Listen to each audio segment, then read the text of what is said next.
छवि ओ छवि, इतनी देर से तुम्हें बुला रही हूं, सुनती क्यों नहीं।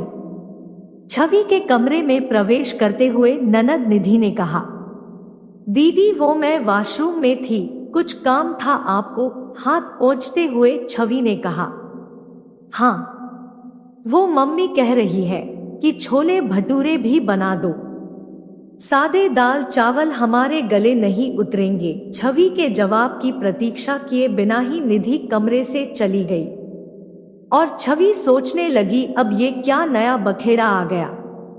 नाश्ते में ही तो दाल की कचौड़ी खाई है, फिर दोपहर में पालक पनीर और अब रात को भी इतना हैवी खाना कैसे खाएंगे। पर उससे भी बड़ी बात, अब ऐन वक्त पर छोले भटूरे कैसे बन सकते हैं।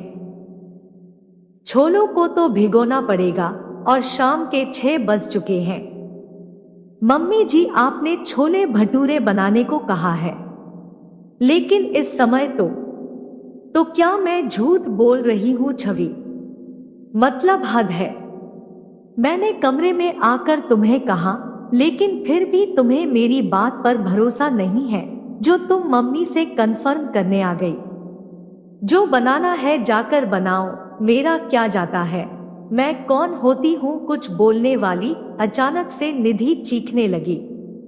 लेकिन दीदी मेरा कहने का मतलब वह नहीं था, मैं तो सिर्फ इसलिए कह रही थी कि छोले भिगोए हुए नहीं हैं, और ऐसे में छवि ने अपनी बात समझानी चाहिए। रहने दो छवि, तुम क्या कहना चाहती हो मैं अच्छी तरीके से समझती हूँ। मायके में आई हूँ, छोले भटूरे खाने की इच्छा हुई तो मम्मी से कहा।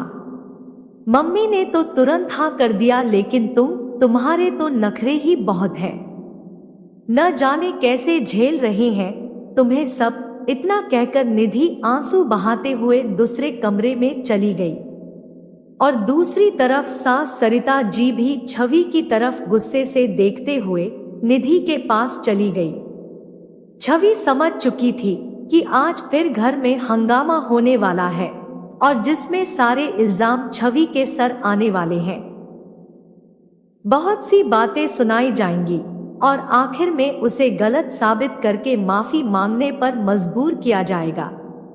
एक बार फिर से आंखों में आंसू आ गए, जिन्हें पोंछकर छवि ने छोले गर्म पानी में भिगो दिए, फिर मीठा सोडा डालकर सीटी लगवा दी और छोले बना दिए। लेकिन आंखों के आंसू आज रुकने का नाम ही नहीं ले रहे थे। हालांकि ये सब उसके लिए नया, जब भी दीदी आती थी महीने के 20 नहीं था दिन, उसकी आंखें भीगी हुई ही रहती थी। उसे कभी समझ ही नहीं आया कि दीदी हर बार ऐसा क्यों करती है। बिना बात के घर में हंगामा करना, छवि को परेशान करना, रुलाना, आखिर क्या मिलता है इस सब से उन्हें। खाना बनाकर छवि मुड़ी ही थी कि सामने बुआजी को खड़ा पाया, जिन्हें देखकर छवि ने अपने चेहरे पर मुस्कान बिखेर दी। लेकिन इस झूठी मुस्कान के पीछे के दर्द को बुआजी समझ चुकी थी, इसलिए उन्होंने छवि के सर पर प्यार से हाथ फेरा और बिना कुछ कहे उसे गले से लगा लिया। छवि की रुलाई फूट पड़ी। 2 मिनट बाद बुआजी ने छवि को चुप करवाया और सिर्फ इतना कहा कि बेटा मैं सब जानती और समझती हूँ, तू चिंता मत कर, मैं सब ठीक कर दूंगी। इतना कहकर बुआजी ने एक बार फिर छवि के सर पर हाथ फेरा और बाहर चली गई। कुछ देर बाद वो निधि के पास गई। सरिता जी भी वही बैठी हुई थी। छवि की बुराइयों का कार्यक्रम चालू था, लेकिन बुआजी को देखते ही शांति छा गई। अरे भाभी, अब तक यहाँ बैठी हो क्या, अब छोड़ो भी बात को। वैसे माफ करना, लेकिन मैंने ही कहा था। छवि को दाल चावल बनाने के लिए निधि के पास में बैठते हुए बुआजी ने कहा। कोई बात नहीं दीदी, छोड़िए, जो हुआ सो हुआ, सरिता जी ने भी कहा। हाँ वही तो। अरे निधि, मुझे तुझसे एक बात पूछनी थी। तेरा देवर है ना विवान, क्या उम्र है उसकी, कैसा लड़का है, क्या कमाता है, जरा बताना तो उसके बारे में। मेरा देवर, हाँ सब कुछ बढ़िया ही है। पर किसके लिए? है एक लड़की। बाद में बताऊंगी कौन है, पर तू सच सच बता, सब ठीक है ना? खैर ठीक ही होगा, बड़ा खानदान, पैसा, सुविधाएं, और सबसे बड़ी बात सास ससुर नहीं है तो पूरी आजादी है, किसी चीज का बंधन नहीं। बुआजी ने पासा फेंका। काहे की आजादी दीदी?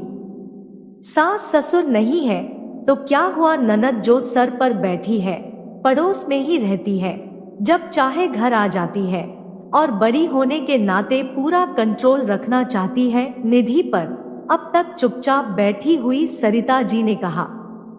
और नहीं तो क्या बुआजी, किसी चीज की कोई आजादी नहीं है, जीना मुश्किल कर रखा है ननद ने, जब चाहे घर आ जाती है।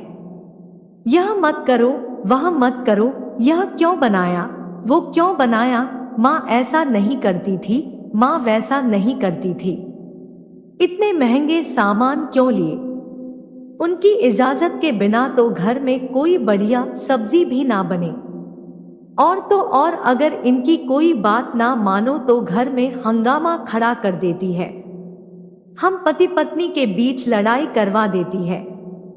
हे भगवान, ना जाने क्या मिलता है लोगों को ऐसा करके, अपने मायके में आकर अपने भाई भाभी की जिंदगी में जहर घोलना, कितना गलत है ये, बुआजी ने कहा। बिल्कुल सही कहा बुआजी आपने, लेकिन कौन समझाए ऐसे लोगों को? रोक दूसरों का तो पता नहीं निधि, लेकिन तुझे मैं समझा रही हूं। बेटा जो तेरे साथ हो रहा है, उसकी खुन्नस अपनी भाभी की जिंदगी में जहर घोलकर क्यों निकाल रही है? दीदी ये आप क्या कह रही है? एक मिनट भाभी, मुझे बोलने दीजिए, फिर आपको मुझे गलत समझना है या सही, यह आपकी मर्जी है। हाँ तो निधि, तुम्हारा कहना है कि तुम्हारी ननद तुम्हारे घर आकर तुम्हारी जिंदगी पर अपना कंट्रोल करना चाहती है, तो तुम भी तो वही कर रही हो। छवि ये मत करो, वो मत करो, ऐसे खाना बनाओ, वैसे खाना मत बनाओ, तुम भी तो यह सब कुछ कर रही हो। पिछले 8 दिन में तुम 4 बार अपने मायके में हंगामा कर चुकी हो, ना जाने कितनी बार छवि को रुला चुकी है। क्या तुम गलत नहीं कर रही हो? मैंने माना कि तुम अपनी ननद से परेशान हो, तो क्या यह जरूरी है कि तुम भी वही करो? निधि तुम तो समझदार हो, तुम्हें तो यह सोचना चाहिए कि जिस बात ने तुम्हें परेशान किया है, कम से कम वह दुख किसी और को ना दो, लेकिन तुम तो उल्टा अपनी भाभी को परेशान करने में लग गई। तुम्हारे साथ जो गलत हुआ है, उसकी खुन्नस क्या छवि से निकालना जरूरी है? दीदी सही कह रही है निधि, आखिर खुन्नस भाभी से ही क्यों निकालनी? वैसे गलती तो मेरी भी है, चाहती तो तुम्हें रोक सकती थी, लेकिन बेटी के अति मोह में पड़कर मैं भी सही को सही और गलत को गलत कहने की जिम्मेदारी नहीं निभा पाई। लेकिन अब बस बेटा, तेरी और तेरी ननद के बिगड़े हुए रिश्ते की छाया इस रिश्ते पर मत पड़ने देना, सरिता जी ने भी बेटी को समझाया। भीगी हुई आंखों से सिर हिलाकर निधि ने भी अपनी मौन स्वीकृति दे दी थी। धन्यवाद दोस्तों।